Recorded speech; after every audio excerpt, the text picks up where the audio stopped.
السلام عليكم ورحمة الله وبركاته.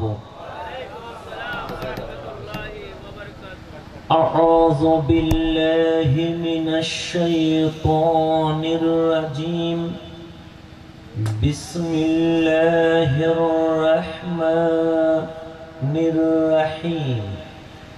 إن الحمد لله الحمد لله رب العالمين الملك المعبود الذي خلق البشر في ألوان مختلفة وجعل الناس شعوبا وقبائل ليعرف بعضهم بعض.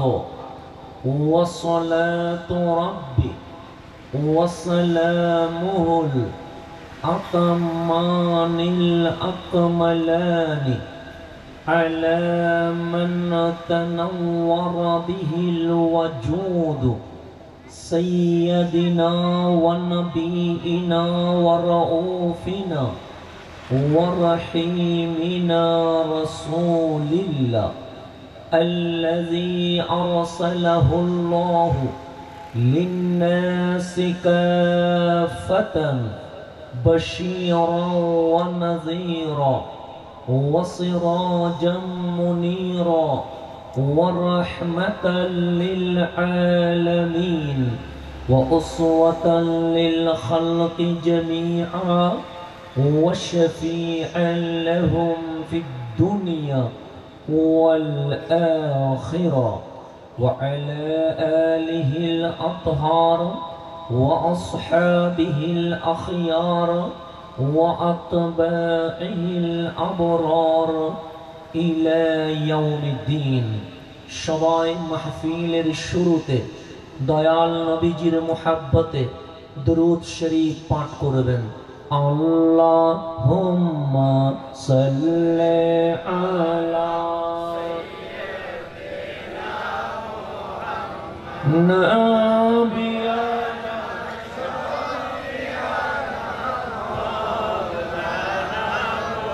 আল্লাহুম্মা সাল্লি আলা নাবিয়ানা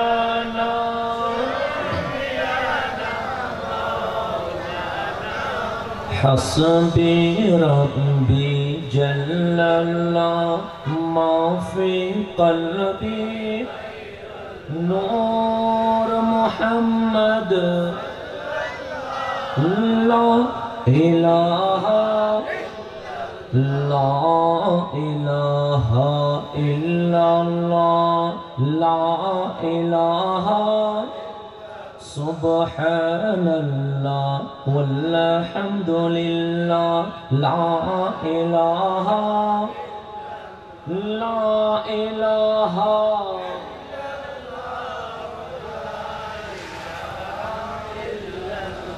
লা ইলাহা ইল্লাল্লাহু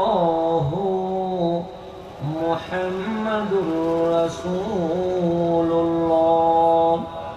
সাল্লাল্লাহু আলাইহি ওয়া আলিহি ওয়াসাল্লাম।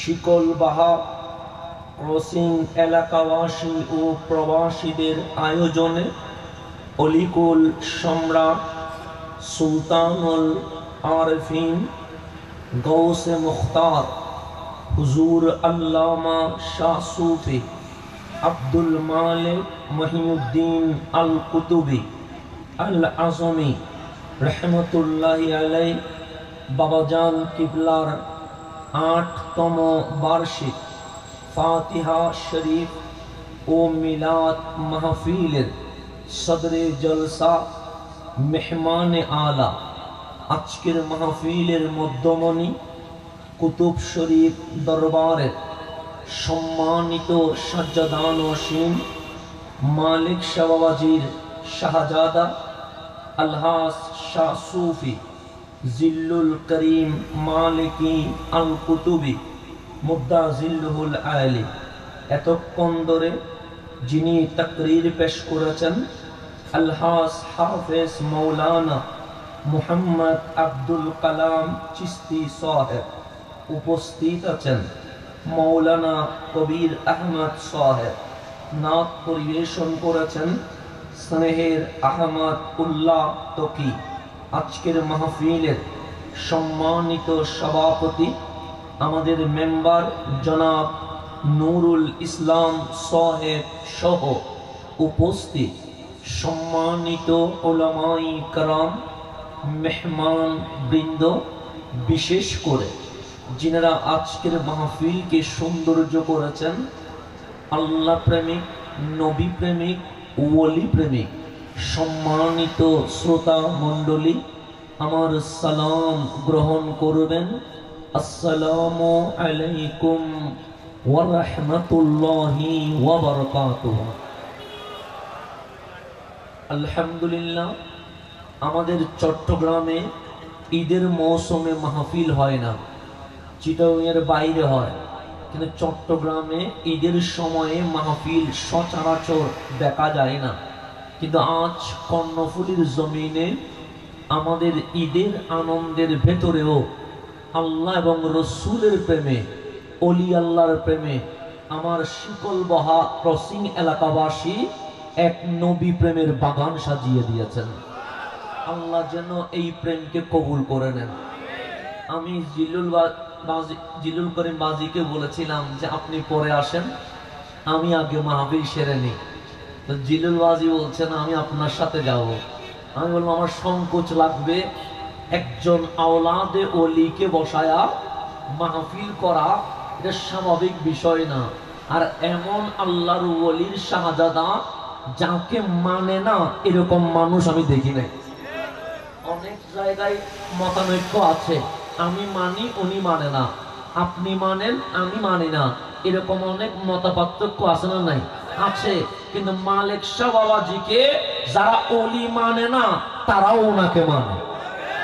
আমি দেখেছি, আমি অসংখ্য জায়গায় মতানৈক্য দেখতে পেয়েছি, ওনাকে আমরা মানি না, আমি বললাম মানি, উনি বলে মানে না, উনি বললে মানে, আমি বলি মানি না। এক ব্যক্তিকে সবাই সম্মান করে না, কিন্তু বাংলাদেশে আমি দেখলাম আমার মালিক শাহবাজি এমন আল্লাহর ওলি, সে যেই গোষ্ঠীর হোক, সে যেই দলের হোক, কিন্তু মালিক শাহবাজিকে সম্মান করে। এমন আল্লাহর ওলির আওলাদ বসে আছে, তেমনও তো ভিতরে একটা ডর ভয় কাজ করে। এরপরেও আমি বেশি মোহাব্বত করে আমাকে। মালিক শাহবাজির উরুসে 3 বার যাইতে পারি নাই, 3 বার দাওয়াত দিয়েছে। তো এবার দাওয়াত দেয় নাই। এবার মিটিংয়ে বলছে যদি না আসে জীবনে আর কথা বলবো না। দাওয়াত না দিয়া বলছে এবার যদি না আসে জীবনে আর কখনো কি বলবো না, কথা বলবো না। তা আমাকে দাওয়াত দেখ আর না দেখ, আমি আগে থেকে 19 তারিখ ফিক্স করে রাখছি, কারণ 3 বার এটা আদায় চলে গেছে, এখন কাফারার সময় চলে যাচ্ছে। আমি বললাম আমারে যেতে হবে, দাওয়াত দেখ আর নাই দেখ। তা আমি দাওয়াত না পায়া আমি রেডি করে রাখছি, পরে যাওয়ার পর শুনি এবার না আসলে কিন্তু কিয়ামতে যেতে হবে। কেন? জিল্লুল বাজি মিটিং এ বলেছে আপনার সাথে জীবনে কথা বলবে না। তা আমি বললাম আলহামদুলিল্লাহ, আল্লাহ তাবারক ওয়া তাআলা বাঁচাইছে যে আমার সাথে কথা বলার সিদ্ধান্ত, না বলার সিদ্ধান্ত নেওয়ার আগে মালিক শাহবাজি আমাকে দরবারে নিয়ে আসছে। আলহামদুলিল্লাহ, এটা মহব্বতের বিষয়। দাবি অধিকার তার উপরে করতে পারে যে যারে বেশি কি করে মহব্বত করে। তো আজ কর্ণফুলীর জমিনে আমার মালিক শাহবাজি রহমতুল্লাহ আলাইহির উরসে পাক আমার বিষয় 2টা দিয়েছেন। আমি শুনেছি আমার মৌলানা আবুল কালাম চিশতি সাহেব মা বাবার খেদমতের উপর কিছু কথা বলেছেন। মা বাবার খেদমত এটা এমন বিষয়, রাত চলে যাবে, দিন চলে যাবে, কিন্তু মা বাবার খেদমতের আলোচনা কখনো শেষ হবে? এটা অনেক বড় বিষয়। সেজন্য রাসূল পাকের দরবারে একজন সাহাবী আসলেন, আমার কামলিওয়ালা বললেন হ্যাঁ বলো। উনি বললেন নবী গো কিসের লিস্ট হচ্ছে? আমার কামলিওয়ালা বললেন জিহাদের লিস্ট হচ্ছে। কারা কারা জিহাদে যাবে, কারা কারা নিজের গর্দান আমি নবীর কদমে কাটাইতে চায়, তাদের নাম লিস্ট হচ্ছে। ওই সাহাবী বললেন জিহাদে গর্দান যদি দিয়ে দেই লাভ কি? আমার রসুল বলে বিনা হিসেবে জান্নাতে চলে যাওয়া। এখানে আর কোন হিসাব নিকাশ। উনি বললেন ইয়া রাসূলুল্লাহ আমার নামটাও একটু লিখে দেন না। তো কামলিওয়ালা বলে ঘরে মা বাবা আসেনি? উনি বললেন নাম আছে। আমার রসুল বলে লিস্টে নাম লেখার দরকার নাই, ঘরে যাও মা বাবার খেদমত করো। ওই মা বাবার খেদমত করা এটা ইসলামে বড় জিহাদ হয়ে গেছে। এত বড় দামি হচ্ছে মা বাবা, যার আমার নবীর জিহাদে লক্ষ মানুষ তো ছিল না, মানুষ ছিল কম, মানুষের বড় দরকার। আমার কাছে কেউ যদি আসি বলে হুজুর আপনার সাথে লড়বো, আমি আগে নাম লিখতে ব্যস্ত হয়ে যাব, কামলিওয়ালার মুজাহিদ দরকার। কিন্তু আমার নবী বললেন না, ওই জিহাদের ময়দানে গর্দান দিলে তোমার যে সওয়াব হবে মা বাবার খেদমত করলে এর চেয়ে আরো বেশি সওয়াব হয়ে যাবে। তাহলে মা বাবার চেয়ে দামি আর কিছু আসেনি নাই। সেই জন্য মা বাবার মাহফিল আমরা আজীবন করলেও কখনো শেষ হবে না। আমাদের পেট আছে, পেটকে আরবিতে বলে বাতান। বাতান মানে পেট। তো আমি হুজুর, আমার পেটের নামও বাতান। আপনি পাবলিক, আপনার পেটের নামও বাতান। সভাপতি সাহেব, ওনার পেটের নামও কি? বাতান। তো মায়ের পেটে যখন সন্তান আসে কামলিওয়ালা বলে ওই পেটের নাম বাতান হয় না। আমরা বললাম নবী গো পেটকে তো আরবিতে বাতান বলে। আমার কামলিওয়ালা বলেন হ্যাঁ তোমার পেটকে বাতান বলবে, দাদার পেটকে বতন বলবে, বাবার পেটকে বতন বলবে, চাচার পেটকে বতন বলবে, কিন্তু মায়ের পেটের নাম বতন নয়। আমরা বললাম কি? কামলিওয়ালা বলে মায়ের পেটের নাম রেহেম। এটা আমি নবী রাখি নাই, স্বয়ং আমার আল্লাহ নিজেই রেখে দিয়েছেন। মা দামি না অদামি? বেশি না কম? বেশি। তো মায়ের পেটে যখন সন্তান আসে, ছেলে হোক বা মেয়ে হোক, ওই মায়ের পেটের সাথে আমার আল্লাহ ডাইরেক্ট কথা বলে। আল্লাহ কি বলে? কথা বলে। কার সাথে? মায়ের পেটের সাথে। হাদিসে কুদসি কামলিওয়ালা রাসূল ইরশাদ করেছেন সাল্লাল্লাহু আলাইহি ওয়াসাল্লাম, সে মায়ের পেটে যখন সন্তান আসে তখন আল্লাহ মায়ের পেটকে জিজ্ঞেস করে তুমি কে? তখন পেট বলে আমি সন্তানকে ধারণ করেছি। আল্লাহ ডাক দিয়ে বললেন আমি কে? তখন পেট বলে আপনি রহমান। তুমি কে? তখন পেট বলে আমার নাম রেহেম। আল্লাহ বলে তোমার নাম রেহেম কেমনে হইল? পেট বলে মাওলা জানি না। আল্লাহ বলে আমার নাম তুমি কি বলেছো? স্যার রহমান। তখন আল্লাহ বলে ওই রহমান থেকে রা হা মিম এই রেহেম বানায়া আমি আল্লাহ তুমি মায়ের পেটের নাম রেখে দিয়েছি। সেজন্য মায়ের পেট এত দামি। আমার পেটের নাম বাতান, আপনার পেটের নাম বাতান, কিন্তু আল্লাহ বলে আমার নাম রহমান, কিন্তু মায়ের পেটের নাম বাতান নয়। আল্লাহ বলে ওই রহমান থেকে তিনটা শব্দ বের করে ফেলেছি, রা হা মিম। এই তিনটা শব্দ বের করে ও মাগো মায়ের পেট তোমার রেহেম রাখলাম। তো মায়ের পেটের নাম রেহেম কেন হইল? আল্লাহর নাম রহমান কেন হইল? এই দুইটা যখন জিনিস আমি ভাবি আমি স্তব্ধ হয়ে যায়। আজ যুব সমাজ আল্লাহ চিনে নাই, রহমান চিনে নাই। আল্লাহ যদি চিনত, আমার যুব সমাজ সিনেমাই নয় মসজিদে এসে নিজের মাথা কপাল মাটিতে লাগায়া সুবহান রাব্বিয়াল আলা বলে অনেক আগেই সুখের পানি ছেড়ে দিত। চিনে নাই বলে সিনেমায় গেছে। আল্লাহ চিনলে কি কেউ সিনেমায় যায়? সিনেমায় তো যায় না। আল্লাহ চিনলে কি কেউ নাটকে যায় না। আল্লাহ চিনলে কি কেউ অশ্লীল ভিডিও দেখে না। তো আমি কি বলি, গুনাহ করলে আল্লাহ মারবে, গুনাহ করলে তুমি জাহান্নামে যাবে। হুজুর কি বলে? আল্লাহ বেশি গরম, আল্লাহ ধরবে। এখন যুবকের মেন্টালিটিতে বসছে আল্লাহ মানি গরম, আল্লাহ মানি ধরে, আল্লাহ মানি মারে, আল্লাহ মানি জাহান্নামে দেয়। এটা আমাদের অনেকের বিবেকের মধ্যে ধারণা আছে না নাই? আছে। আমরা শুধু বলছি আল্লাহ মানে মারে, আল্লাহ মানে আযাব দে, আল্লাহ মানে গরম হয়, আল্লাহ মানে জাহান্নামে দে। তা আল্লাহ বলছে, ওরে বান্দা, যদি রহমান শব্দ বুঝতি তুই আমারে ডরাইতি না। রহমান শব্দ বুঝলে আমার প্রেমে তুই গর্দান দিতে রাজি হয়ে যেতে। দেখো রহমান মানে কি? আমরা বলি দয়ালু, দয়ালু, এটার নাম কি? রহমান। কথা ঠিক না? আপনি বলছেন বিসমিল্লাহির রহমানির, তো কি বলেন? আল্লাহর নামে শুরু করছি, যিনি দয়ালু, রহমান করুণাময়। বলি কি বলি না? দয়া কারে বলে? আমি স্কুলে গেছি, পড়া পারি নাই, তখন টিচার বলে হাত দে। কিসের জন্য? মারার জন্য। তো পড়া যে পারি নাই, অপরাধ করছি কি করি নাই? করছি। তো এটার জন্য একটা শাস্তি আছে না নাই? 2 বেদ 3 বেদ যা হয় আর কি। তো হাত যখন তুলে দিছি, হঠাৎ করে বললাম দয়া ভিক্ষা চা।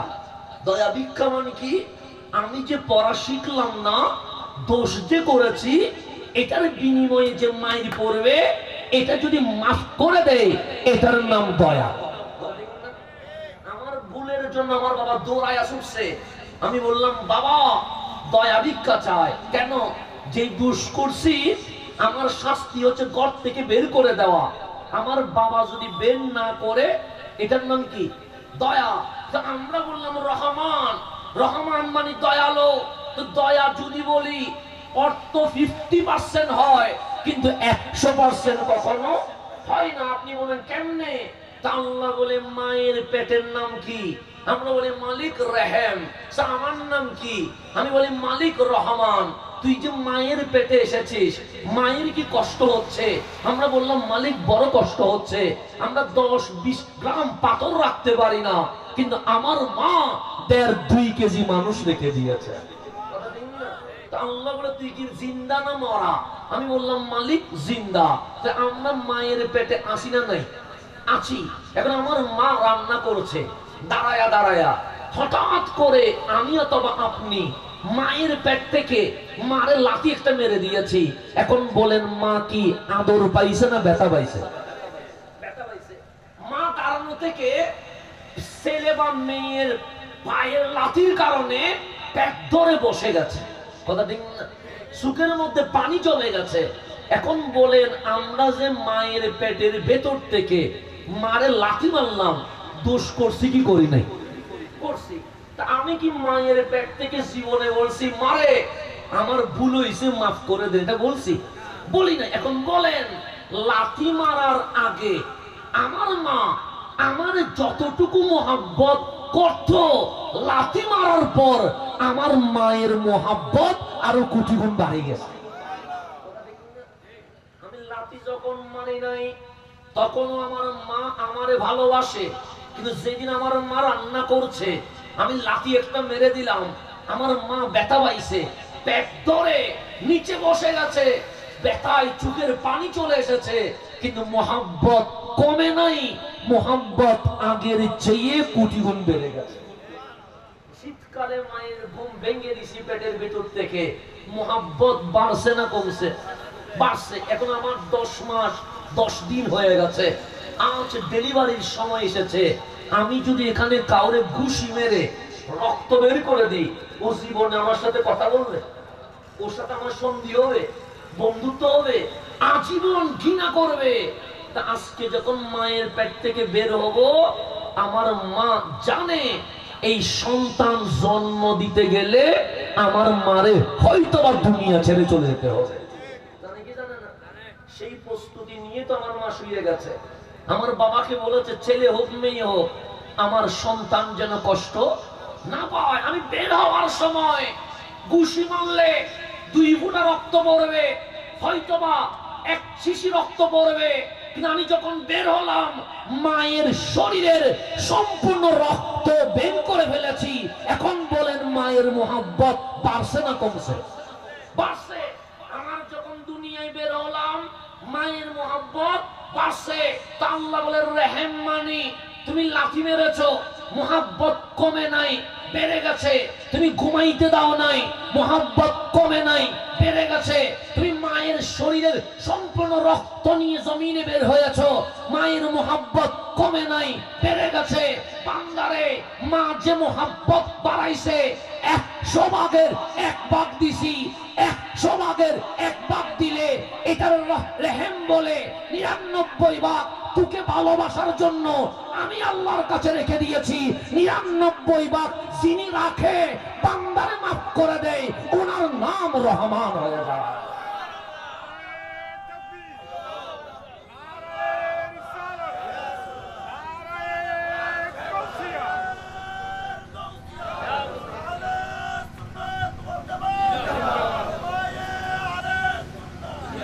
তাহলে মায়ের পেটের নাম আল্লাহ রাখছে রেহেম, মৌলার নাম রাখছে কি রহমান। এই মা কত দামি, মালিক নিজের নাম থেকে কাউরে দিতে রাজি না।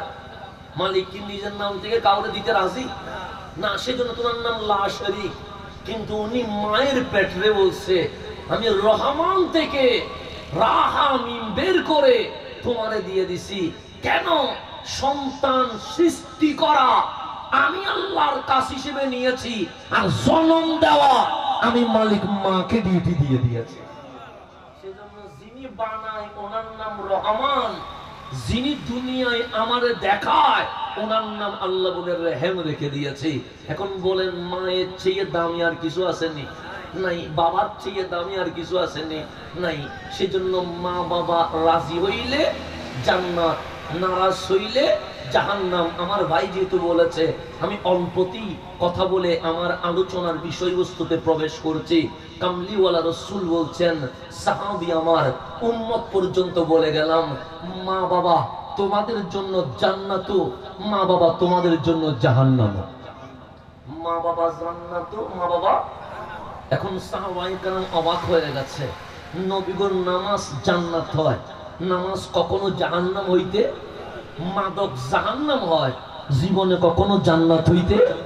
যেটা জাহান্নাম হয় সেটা জান্নাত হইতে পারে না, যে জান্নাত হয় সেটা জাহান্নাম হইতে পারে না। নামাজ জান্নাত, রোজা জান্নাত, হজ জান্নাত, যাকাত জান্নাত, মাহফিল জান্নাত, জিকির জান্নাত, তেলাওয়াত জান্নাত, দরুদ শরীফ জান্নাত, আমার নবীর ইশকের কথা জান্নাত, আউলিয়া কেরামের আলোচনা জান্নাত। এগুলো কখনো জাহান্নাম হইতে পারে? জাহান্নাম হইতে পারে? পারে না। আবার সিনেমা জাহান্নাম, কখনো জান্নাত হইতে পারে না। অস্থিরতা জাহান্নাম, কখনো জান্নাত হইতে, মিথ্যা জাহান্নাম, কখনো জান্নাত হইতে পারে না। জাহান্নাম জান্নাত হইতে পারে না, জান্নাত কখনো জাহান্নাম হইতে। কিন্তু আমার রাসূল বলছে, তোমার মা, তোমার বাবা তোমার জন্য জান্নাতও, তোমার জন্য জাহান্নামও। সাহাবায়ে কেরাম অবাক হয়ে গেছে, নবী গো, ভালো আমলের নাম জান্নাত, খারাপ আমলের নাম জাহান্নাম, কিন্তু মা বাবারে এমন ভাবে বললেন কখনো জান্নাত কখনো জাহান্নাম, বুঝতে পারে নাই। আমার কামলিওয়ালা রাসূল ডাক দিয়ে বললেন, কাল হাসরের ময়দানে আল্লাহ যখন তোমারে ডাকবে, আল্লাহ যে আমারে আপনারে ডাকবে, এতে কোনো সন্দেহ আছে? নাই তো। যিনি নাই থেকে আমারে বানাইতে পারে, উনি কি কবর থেকে আমারে তুলতে পারে না? পারে তো। কবরে কি মানুষ মরে যায়নি, ফসি যায়নি, মাটির সাথে মিশে যায়নি? আরে মালিক শাহবাজ তো অনেক দূরের কথা, গৌসুল আজম মাইজভান্ডারি তো অনেক দূরের কথা, শাইন শাহ সিলকোট শাহ আমানত মোল্লা মিসকিন এগুলো অনেক দূরের কথা। আমার কামলিওয়ালা রাসূল বলছে, উম্মত তুমি যদি উম্মতের মতো হইতে পারো, তোমার কবর কবর নাই। তিরমিজি শরীফের হাদিস, রাউদাতুম মিন রিয়াদিল জান্নাহ, উপরে দেখতে 3.5 হাত মনে হবে, ভেতরে জান্নাতুল ফেরদৌসের মালিক হয়ে যাবে। রাসূলের কথা বলছে, সাধারণের জন্য বলছে, আল্লাহর ওলির মাকাম তো অনেক উপরে, তা আপনাদের জন্য বলছে রাউদাতুম মিন রিয়াদিল জান্নাহ। এখন আপনার মাঝে সন্দেহ আসবে, মাটির কাজ তো খেয়ে ফেলা। এই যে কিছুক্ষণ আগে ফোটা ফোটা বৃষ্টি পড়ছে না, আবার হইতে পারে। বন্ধুরে আমাকে সিগন্যাল দিছে যে এটা একটা লিমিট আছে, বৃষ্টি এটা কি আছে, সময় আছে, আর কখন শুরু করে দেওয়া আছে, একটা ঘন্টা পর্যন্ত নেওয়া হয়েছে। সেই জন্য বৃষ্টি আলহামদুলিল্লাহ বন্ধ হয়ে গেছে। আলহামদুলিল্লাহ এগুলা কখনো কখনো ইজাহার হয়ে যায়, আউলিয়া কেরাম চাই গোপন থাকতে, এটা কি হয়ে যায়, ওপেন হয়ে যায়। মানসাবাদের ফয়ুজা। তো এখন বৃষ্টি যে পড়ছে, পানিগুলো আছে, এগুলো কোথায় চলে গেছে? মাটি চুষে ফেলছে। তাহলে মাটির কাজ চুষে ফেলা। আর মাটি যদি গর্ত করেন, সবজিগুলো যদি দিয়ে দেন, 1 মাস পর করে দেখবেন সবজি নাই, সবগুলো কি হয়ে গেছে, মাটি হয়ে গেছে। মাটির কাজ তো খেয়ে ফেলা।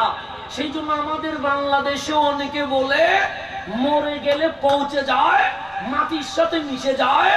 আমার নবীও নাকি মাটির সাথে মিশে গেছে, এরকম অনেকে বলে কি বলে না? আমি এইখান থেকে অনেক পরে রাসূল পর্যন্ত করে ফেলছে, নবীরে পর্যন্ত মাটির সাথে কি করে ফেলছে, মিশে। কেন? যুক্তি কি? মাটির কাজ।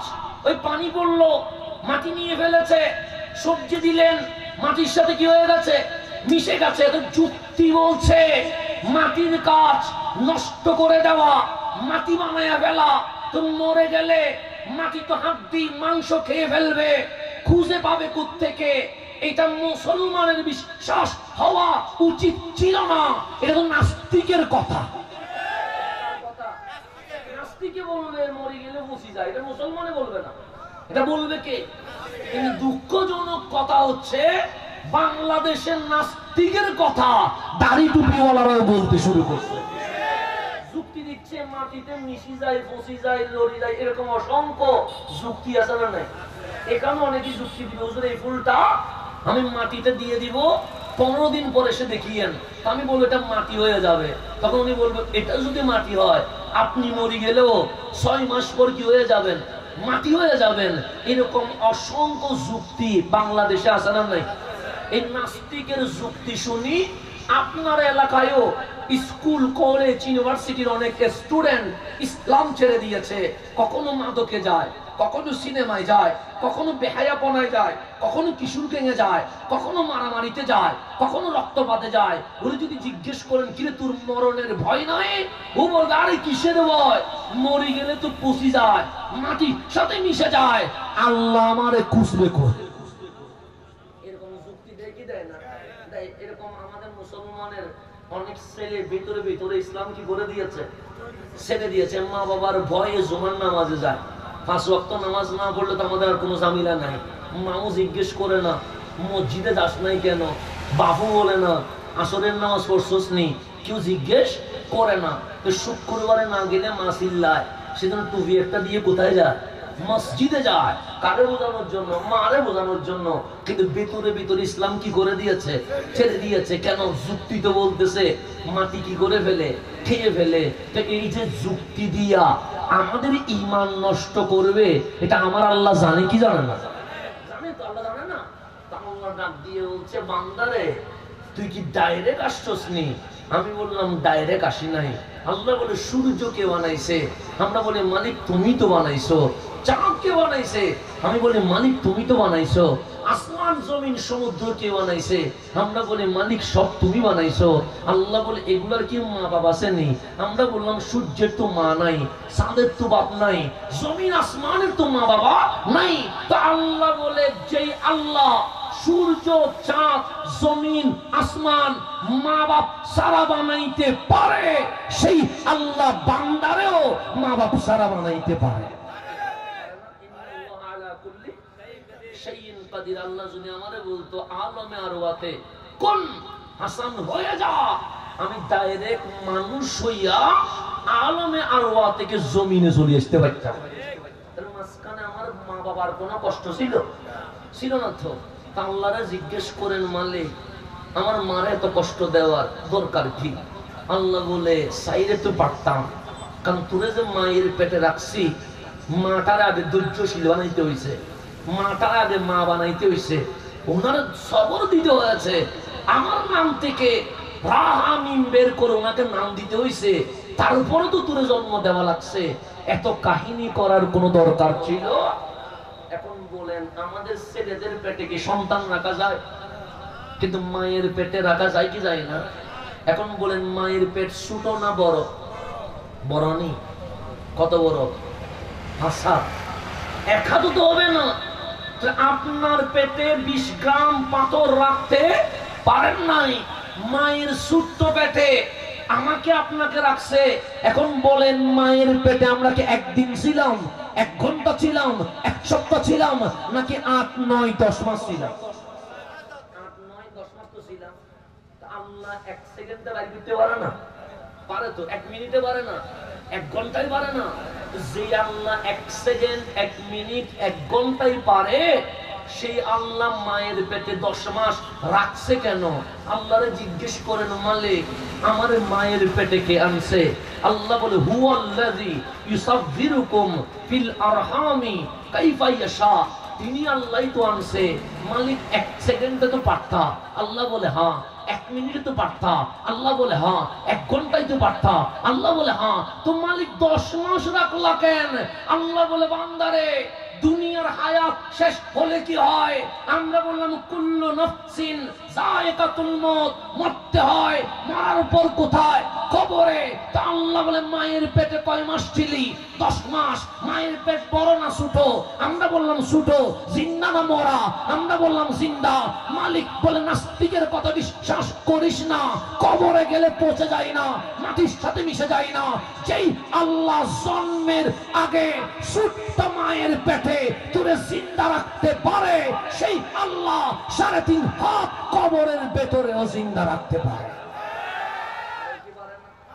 এই সবক দেওয়ার জন্য আমাদেরকে মায়ের পেটে আনছে, যাতে কেউ না বলে মরে গেলে বসে যায়। এটা যেন কেউ বলতে না পারে, সেজন্য আল্লাহ বলে, আগে মায়ের পেটে আয়। আমি আল্লাহ কিভাবে জিন্দা রাখতে পারি, সে প্র্যাকটিক্যাল যুক্তি না। যুক্তি পায়ের নিচে দেয়, তুই সুখের সামনে দেয়। আমি আল্লাহ তোকে মায়ের পেটে কিভাবে লড়াচ্ছি, মায়ের পেটে কিভাবে তোকে খাওয়াচ্ছি, মায়ের পেটে কিভাবে দিন রাত করাচ্ছি। যে আল্লাহ 1 হাতের চেয়ে ছোট মায়ের পেটে আমারে জিন্দা রাখতে পারে, সেই আল্লাহ আমারে 3.5 হাত মাটির নিচেও জিন্দা রাখতে পারে কি পারে না? এতে কোনো সন্দেহ আছে? আবার 10 মাস গেলে মায়ের পেট থেকে এমনিতে বেরিয়ে যেতে পারতাম, কিন্তু মায়ের প্রসব বেদনা উঠে কি উঠে না? উঠে। মায়ের পেট কাঁপাকাঁপি শুরু হয়। তখন এলাকার মহিলারা বলে, সন্তান আর পেটে থাকবে না, সন্তান কোথায় আসবে? দুনিয়ায় আসবে। এই কথা আমাদের বলে কি বলে না? বলে। আমাদের মারা বলে, বোনরা বলে। তা আল্লাহ কোরআনে বলছে, ইজা জুলজিলাতিল আরদু জিলজালাহা, সময় আসবে জমিন থরথর করে কাঁপবে, জমিন থরথর করে কাঁপবে। এখন আল্লাহরে জিজ্ঞেস করেন, মালিক জমিন কাঁপছে কেন? আল্লাহ বলে, তোর জন্মের আগে মায়ের পেট কাঁপছিল কেন? আমরা বলি, প্রসব বেদনা উঠছে। প্রসব বেদনা উঠলে কি হয়?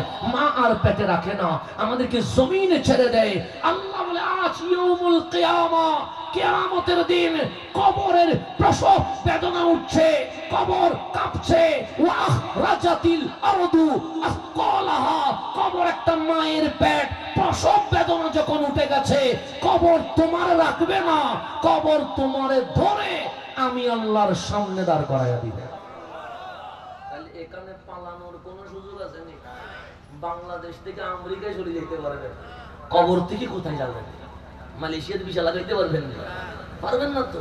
কবর থেকে ডাইরেক্ট হাসরের ময়দানে চলে যেতে হবে। কথা ঠিক না?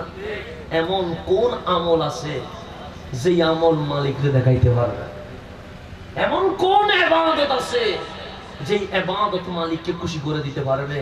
কিচ্ছু নাই। একটা জিনিস আছে, সেটার নাম কি জানেন? সেটার নাম রহমতুল লিল আলামিন। আমার নবী আছে, আমার নবী আছে। নবী বাদ দিয়ে কিছু করা যাবে? এখন আমি কবির মনোযোগ। তাহলে আল্লাহর সামনে দাঁড়াইতে হবে, এতে কোনো সন্দেহ? তো আল্লাহ যখন আমার আমল নিবে, হ্যাঁ দাড়ি আছে, হ্যাঁ টুপি আছে, হ্যাঁ পাঞ্জাবি আছে, হ্যাঁ নামাজ আছে, হ্যাঁ মসজিদ আছে, হ্যাঁ কোরআন তেলাওয়াত আছে, হ্যাঁ রোজা আছে। হঠাৎ আমার মা অথবা বাবা যদি দাঁড়ায় বলে, মালিক কার বিচার করছো? তখন মালিক বলবে, তোমার সন্তানের বিচার করছি। আল্লাহ না করুক, আমার মা বাবা যদি বলে, এমন সন্তানের বিচার করছো যার উপর আমরা সন্তুষ্ট হইতে পারি নাই, দুনিয়ায় আমরা নারাজ হয়ে গেছি, তখন আল্লাহ আমল বন্ধ করে দিয়ে বলবে, যার মা বাবা সন্তানের উপর রাজি হইতে পারে নাই, ওই বান্দার উপর আল্লাহ কখনো রাজি হইতে পারে। সেজন্য এই আমল আর কোনো কাজে আসবে না। আল্লাহ বলবে, আমি নামাজ দিয়ে কি করব, রোজা দিয়ে কি করব, হজ মাহফিল দিয়ে কি করব? তুমি তো তোমার জন্মদাতা মা বাবারা রাজি করতে পারো নাই। তো মা বাবা যখন বলছেন নারাজ, আল্লাহ বলবে আমিও নারাজ, জাহান্নামে চলে যাও। সেজন্য আমার রসুল বলে, তোমার মা বাবা তোমার জন্য জাহান্নাম, নবীরে জান্নাত কেমনে? আল্লাহ আমার আমল নামা দিল, দেখলেন আমার আমল নামায় নামাজে ভুল আছে, মাহফিলে ভুল আছে, চলাই ভুল আছে, কথাই ভুল আছে, কাজে ভুল আছে। এরকম অসংখ্য ভুল হইতে পারে কি পারে? পারে তো, আমাদের ভুল হইতে পারে। ভুলের ঊর্ধ্বে আপনি যে রোজা রাখছেন, আল্লাহ যেভাবে চাইছে আমরা কি সেইভাবে রোজা রাখতে পারবো? আল্লাহ যেভাবে তারাবি চাইছে আমরা কি সেভাবে পারবো? কখনো পারবো না। সেই জন্য তো আল্লাহ ঈদের দিন আমাদেরকে নিরাশ করে নাই। ঈদের জুমায় একটা, ঈদের নামাজে একটা আয়াত হুজুররা বারবার বলেছে, এটা হচ্ছে ওয়ালি তুকমিলুল ইদ্দাতা ওয়ালি তুকাব্বিরুল লা। এই ওয়ালি তুকমিলুল ইদ্দাতা, এটা দিয়ে আল্লাহ সান্ত্বনা দিচ্ছে, বান্দারে আমি রোজা যেভাবে চেয়েছিলাম সেভাবে তুই পারবি না। কেন? উনি আল্লাহ, তুমি তো বান্দা। আমি যেভাবে সিয়াম সাধনা চেয়েছিলাম তুমি সেভাবে পারবা না। আমি যেভাবে কিয়ামুল লাইল চেয়েছিলাম তুমি সেভাবে পারবা না।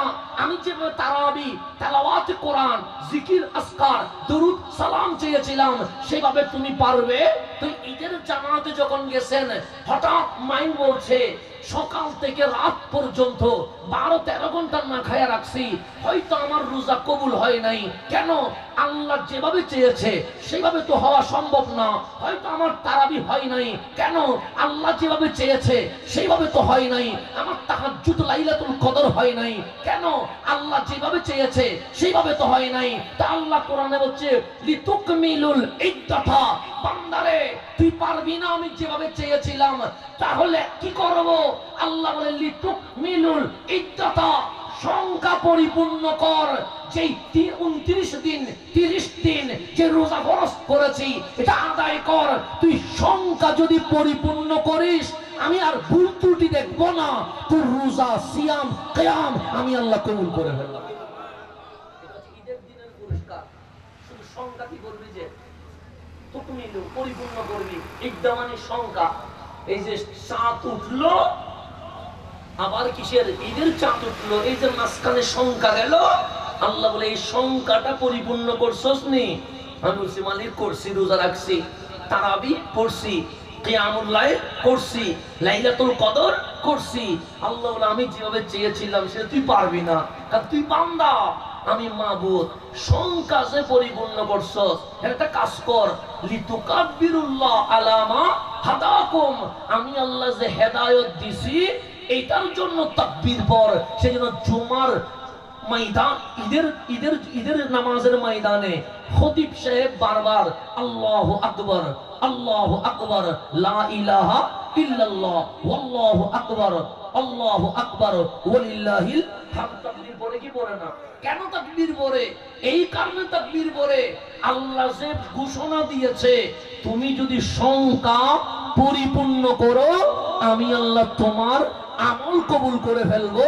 এই শুকরিয়ায় ঈদের ময়দানে তাকবীর পড়া হয়। তাহলে সেই জন্য আল্লাহর মনসা মোতাবেক আমরা চলতে পারবো না, কারণ আল্লাহ যেভাবে আমাদের দিন রাত চায় সেইভাবে গিফট করা সম্ভব নয়। সেই জন্য আল্লাহ বলছে শুধু সংখ্যা পরিপূর্ণ কর, কারণ আমার যেভাবে চাওয়া সেইভাবে যদি তুমি পরিপূর্ণ করতে পারতা তাহলে তো তুমি মুসা কালিমুল্লাহ হয়ে যেতা, ইব্রাহিম খলিলুল্লাহ হয়ে যেতা।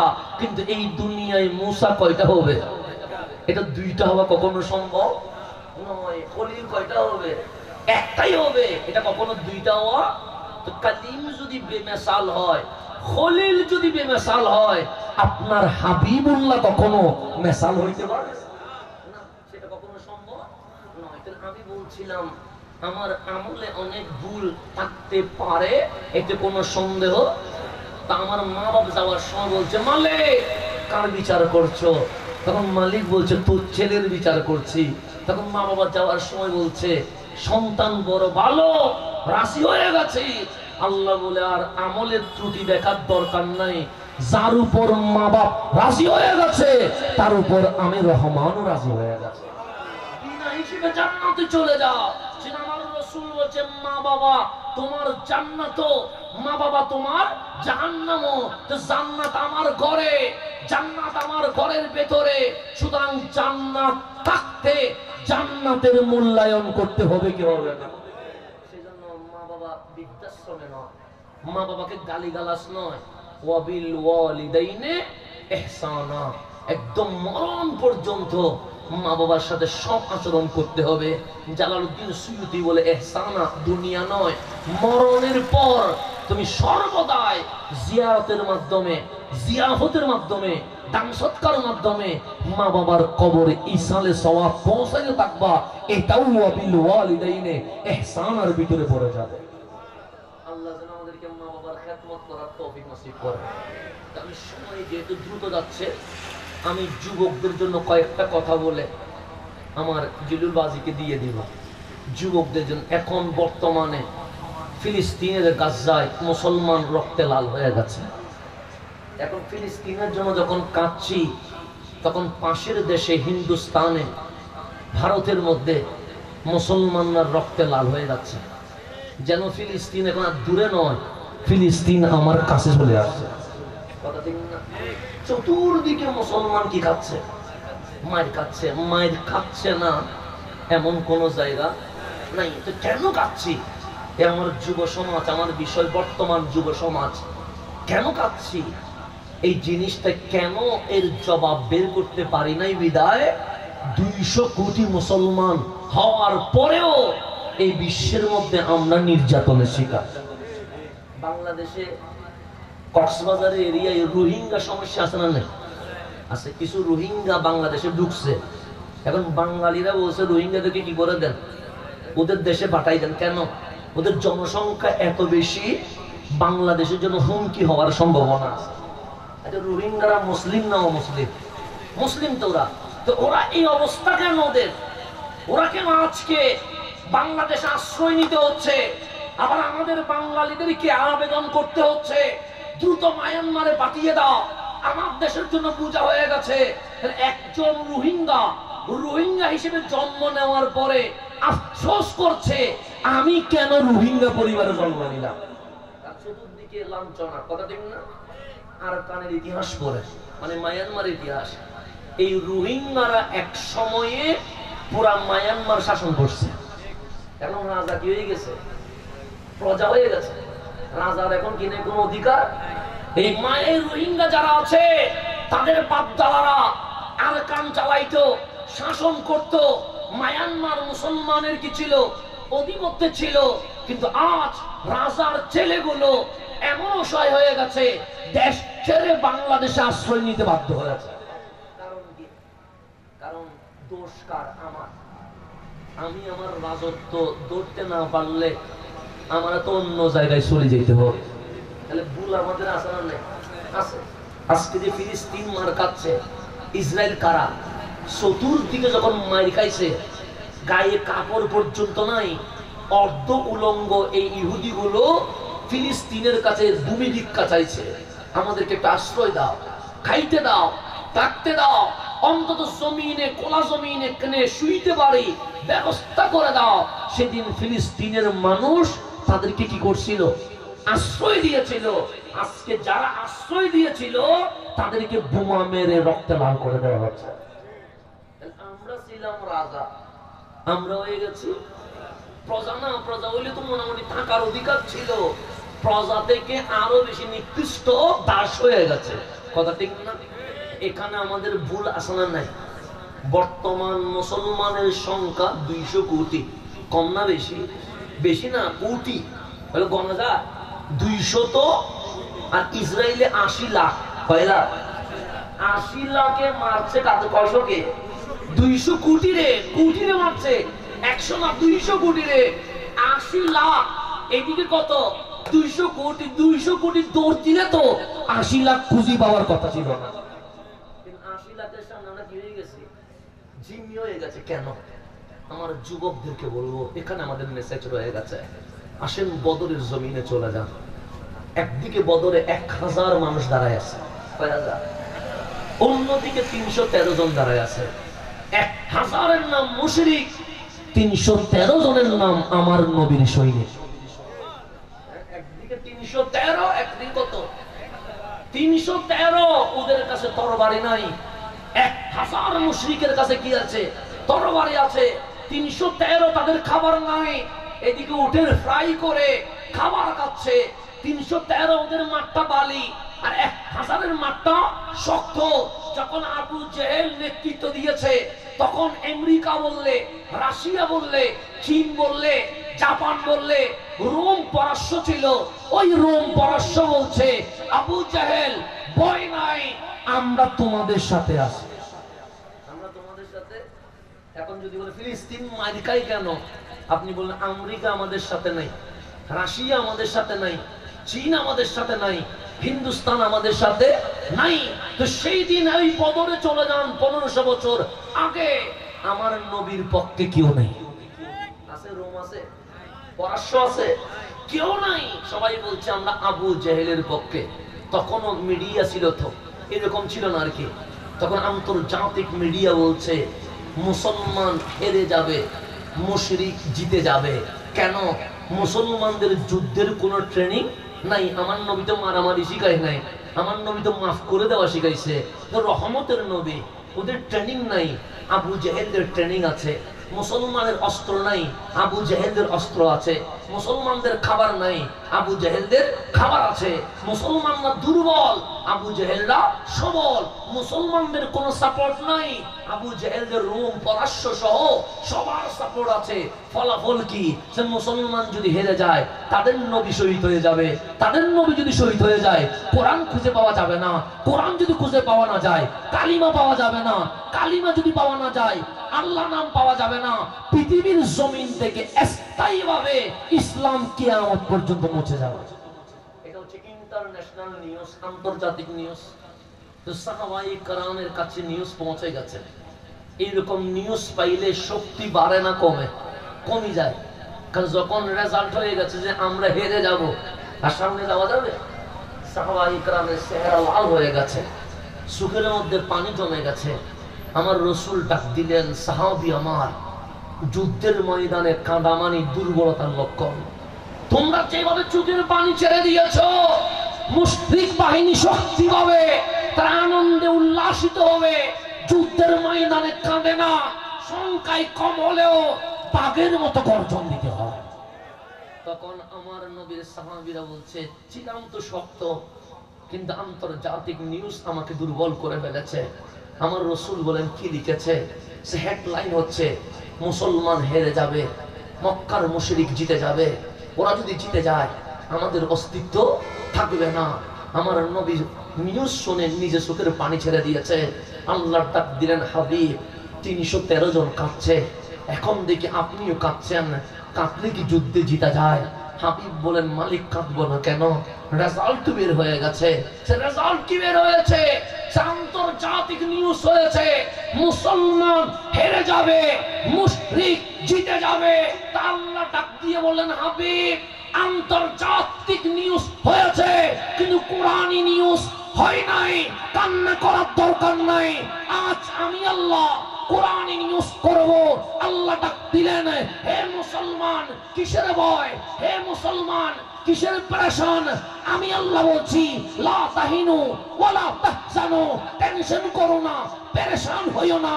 ওয়া আনতুমুল আ'লাউন, আমি আল্লাহ বলছি মুসলমান জিতে যাবে। বলতেছে কে?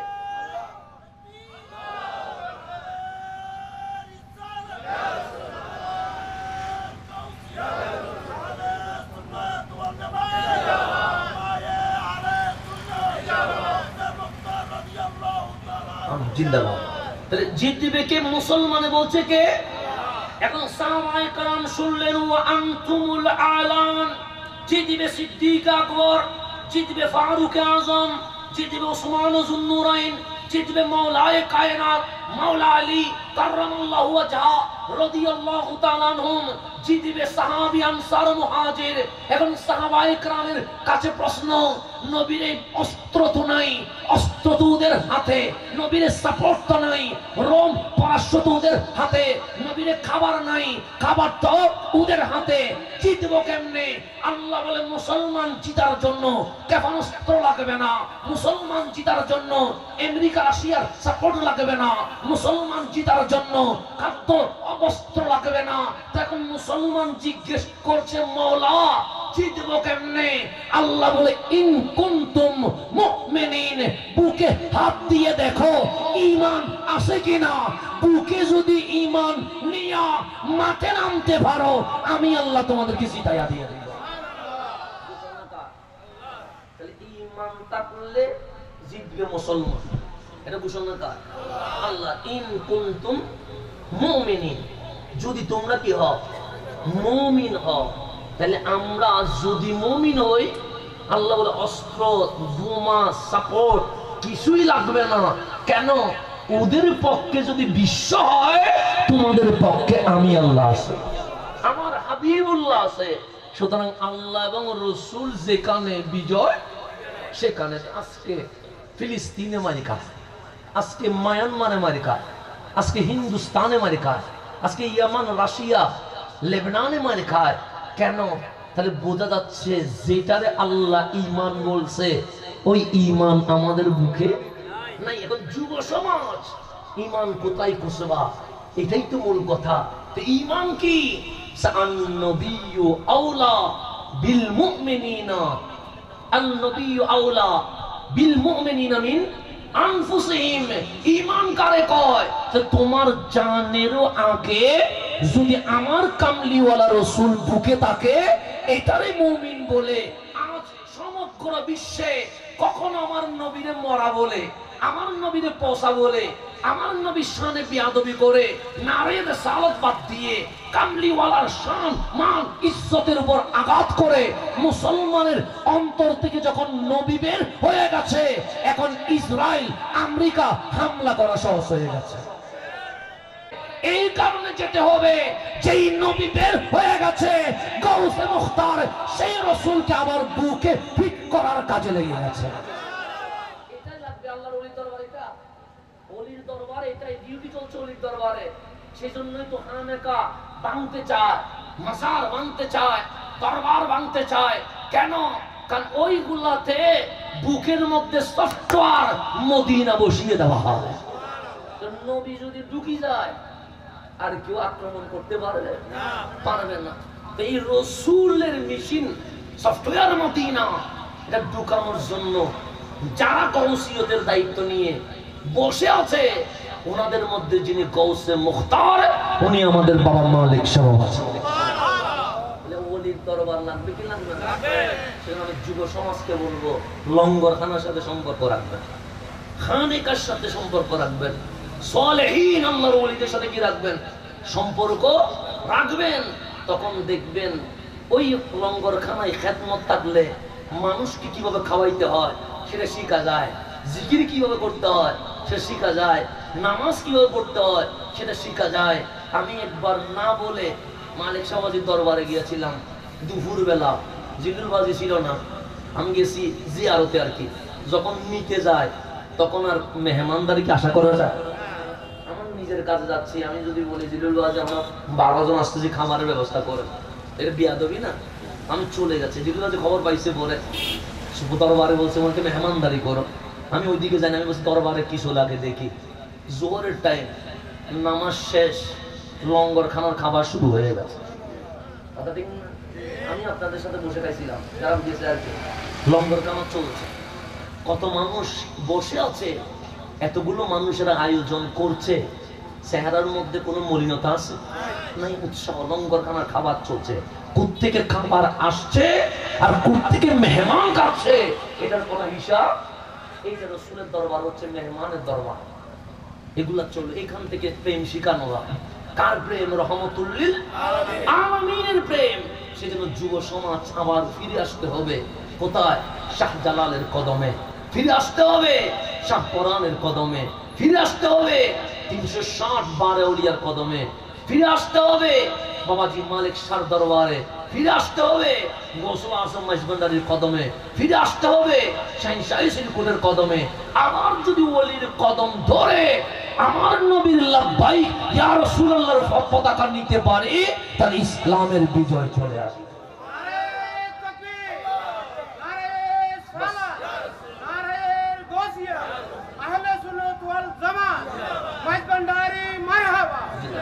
বাস আমার কথা শেষ।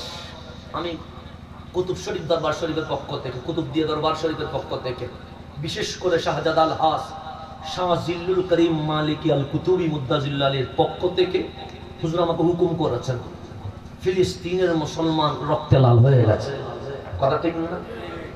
হিন্দুস্তানের মুসলমান এখন মায়ের খাচ্ছে, কথা ঠিক না? যেই জায়গায় মুসলমান মায়ের খাবে আমরা মনে করব ওই জায়গার নাম গাজা, ওই জায়গার নাম ফিলিস্তিন, কথা ঠিক না? কারণ যেই জমিন রক্তে লাল হয়ে যায় ওই জায়গার নাম কি? ফিলিস্তিন, এটাই মনে করি। সেটা যদি বাংলাদেশে হয় দেখুন বাংলাদেশের নামও কি হয়ে যাবে? ফিলিস্তিন হয়ে যাবে। না আপনি বাংলাদেশে খাবার খাবেন, হাসবেন, আর মুসলমান ওইদিকে রক্তে লাল হয়ে যাবে, এই আচরণ কি মুসলমানের হইতে পারে?